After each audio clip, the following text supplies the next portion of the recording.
I'm joined by the U.S. Ambassador to NATO, Julianne Smith, joins me right here on the program ahead of next week's NATO summit in Washington, D.C. Ambassador, a pleasure to have you on the program. Thank you so much.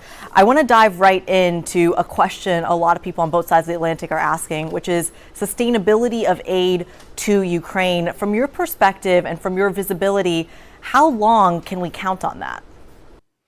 Well, what I see here inside the NATO alliance is strong unity by all 32 allies to keep supporting our friends in Ukraine. This isn't just a case of the U.S. providing important economic, humanitarian, and security assistance. This is a case where all of our friends in NATO are doing their fair share.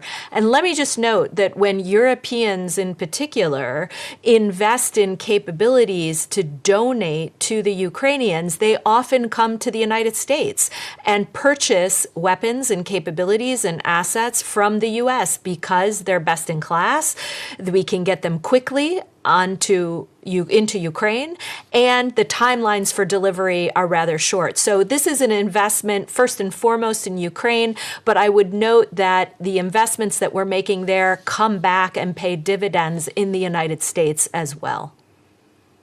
You emphasize the investments in Europe right now. There's a lot of questions around how sustainable even that ramp up in defense is from some of the NATO allies and, of course, from each country's defense. I have this number here saying that 23 NATO allies are already at that 2% goal, despite Russia outspending Europe. Are you satisfied with the progress that Europe is making, despite some of those political and arguably financial hurdles that they're facing?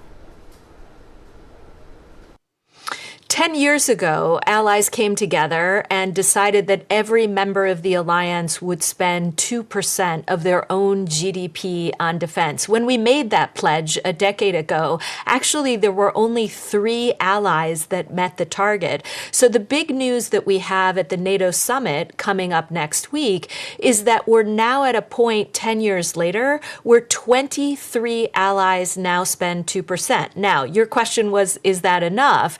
2 points on that. One, we've got to make sure that we get to 32, and every member of the alliance has a plan in place to get there. So in the next couple of years, we're going to face a situation where all members of the alliance spend 2%.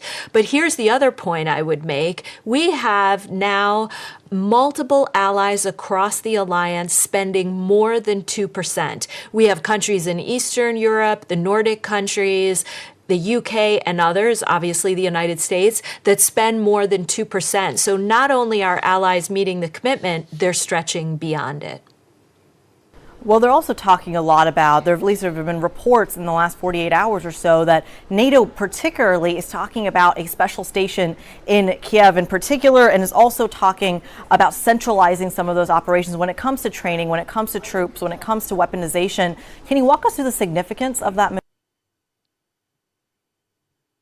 Sure. So when we get to the summit next week, we're going to have a couple of different deliverables for Ukraine. One is that we are now here at NATO going to take over the coordination of some of the assistance that's flowing into Ukraine. We've had many years, 2 years, where many countries have come together to offer assistance to Ukraine, and NATO is now going to be coordinating all of those efforts to bring order to all of the generous support being provided to them.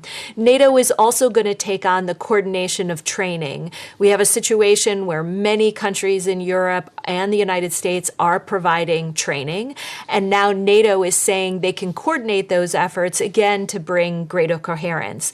In addition to those 2 initiatives, we will also have most likely a new senior civilian rep located in Kyiv. This doesn't mean that the coordination of assistance will happen in Ukraine, but we will likely appoint someone to manage all of the good work that we're doing with the Ukrainians on modernizing their forces and building their future force from there in Kyiv.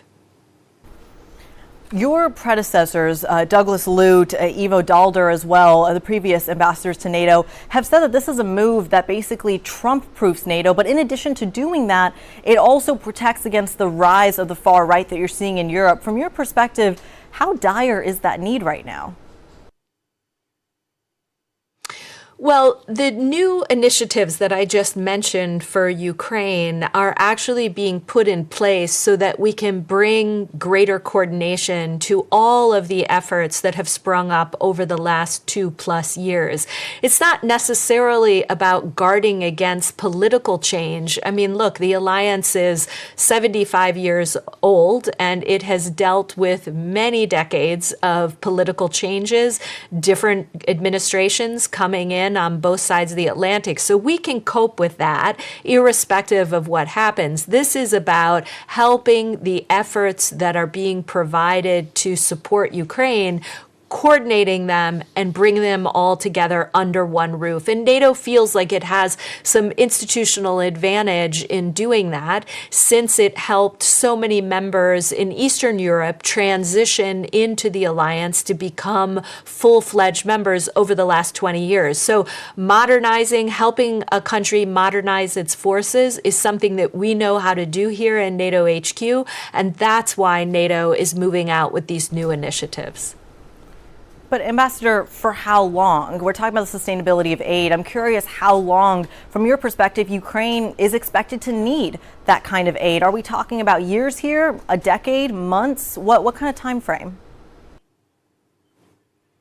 Well, we can't predict with any certainty exactly how long the war in Ukraine will last, but let's make one thing clear. There's one person that started this war. That's President Putin. He started this war 2+ years ago. He's the guy that could stop this war if he so desired. So we will work with the Ukrainians to ensure that they have the assistance they need to defend their territory, but we will also work with the people of Ukraine towards peace and support the efforts that they've undertaken in recent months to move towards some sort of negotiated settlement.